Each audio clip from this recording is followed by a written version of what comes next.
പ്രിയപ്പെട്ടവരെ, നമ്മളിന്നൊരു ചെറിയ യാത്ര പോവുകയാണ് കേട്ടോ. ചെറിയ യാത്ര എന്ന് പറയുമ്പോൾ അത്ര ദൂരമൊന്നുമല്ല. എൻ്റെ സ്വന്തം കൊല്ലം ജില്ലയിലെ കുഴിമതിക്കാട് എന്ന കുഞ്ഞു ഗ്രാമത്തിലേക്കാണ് പോകുന്നത്. ആ ഗ്രാമത്തിലെ ഒരേ ഒരു വഴിയമ്പലമുണ്ട്. ആ വഴിയമ്പലത്തിലേക്കാണ് ഇന്നത്തെ യാത്ര. വഴിയമ്പലം എന്ന് കേട്ട് കഴിഞ്ഞാൽ അറിയാത്തവർക്കായി ചെറുതായി ഒന്ന് വിശദീകരിക്കാം.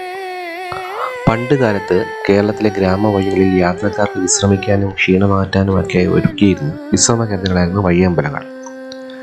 മിക്ക വഴിയമ്പലങ്ങളിലും യാത്രികർക്ക് ദാഹമകറ്റുന്നതിനും ചുമട് ഇറക്കി വെക്കുന്നതിനും കൂടാതെ കന്നുകാലികൾക്ക് വെള്ളം നൽകുന്നതിനുമൊക്കെയായിട്ടുള്ള സംവിധാനങ്ങളുണ്ടായിരുന്നു. ഇതിനായിട്ട് ഒരു പൊതു കിണറും ചുമട് താങ്ങിയും കൽത്തൊട്ടിയും ഒക്കെ വഴിയമ്പലങ്ങളോട് അനുബന്ധമായിട്ട് സജ്ജീകരിച്ചിരുന്നു. ഈ വഴിയമ്പലത്തിൻ്റെ സൈഡിലും ശ്രദ്ധിച്ചു കഴിഞ്ഞാൽ അറിയാൻ പറ്റും, ചെറിയൊരു ചുമട് താങ്ങിയുണ്ട്, ചെറിയൊരു കിണറുണ്ട്. കണ്ടില്ലേ കിണർ?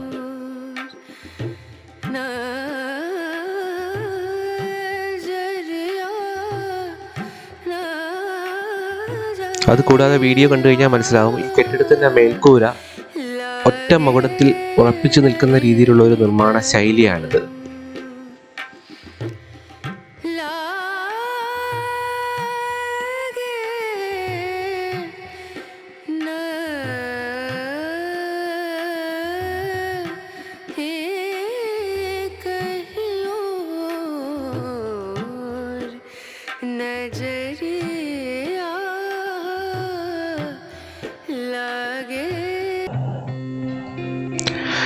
ഇവിടെ ഈ വഴിയമ്പലത്തിനകത്ത് വയലിലെ നെൽക്കതിരുകളെ തഴുകി വരുന്ന ആ ഇളംകാറ്റെ കൊണ്ട് നമ്മളിങ്ങനെ ഇരിക്കുമ്പോൾ ചെറുതായൊന്ന് കണ്ണടച്ച് കഴിഞ്ഞാൽ നമ്മൾ അറിയാതെ കുറേ വർഷങ്ങളിലേക്ക് പിറകിലേക്ക് പോകും. ആ വർഷങ്ങളിലേക്ക് പിറകിലേക്ക് പോകുമ്പോൾ ഈ വഴിത്താരയിലൂടെ പണ്ട് നടന്നുപോയ എത്രയോ ആൾക്കാരുടെ കാലൊച്ചകൾ നമുക്ക് കേൾക്കാൻ പറ്റും. ആ ആൾക്കാരൊക്കെ കാലവനികൾക്കുള്ളിൽ മറഞ്ഞു കഴിഞ്ഞു. പുതിയ തലമുറകൾ ഈ വഴിത്താരയിലൂടെ വീണ്ടും സഞ്ചരിച്ചു കൊണ്ടേയിരിക്കുകയാണ്.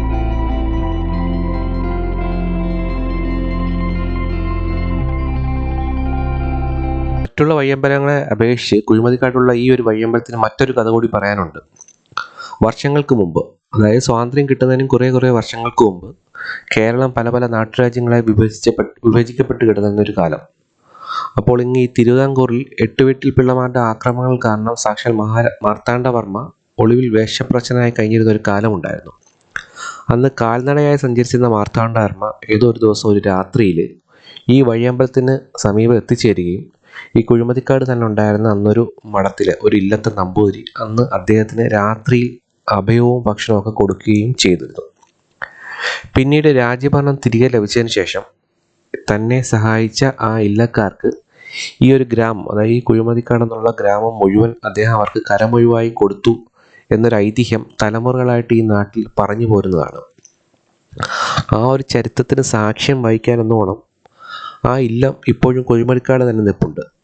ഏകദേശം ഈ വഴിയമ്പലത്തിൽ നിന്നും ഒരു 1.5-2 കിലോമീറ്റർ മാറിയാണ് ആ മഠം, ആ ഒരു ഇല്ലം നിലനിൽക്കുന്നത്. ഈ വഴിയമ്പലത്തിൽ നിന്ന് ഏകദേശം ഒരു 1/2 കിലോമീറ്റർ മാറിയാണ് ചിറക്കടവ് ദേവീക്ഷേത്രം സ്ഥിതി ചെയ്യുന്നത്. ദേവീക്ഷേത്രത്തിനടുത്തുകൂടി ഈ ഒരു ചെറിയൊരു തോട് ഒഴുകുന്നുണ്ട്.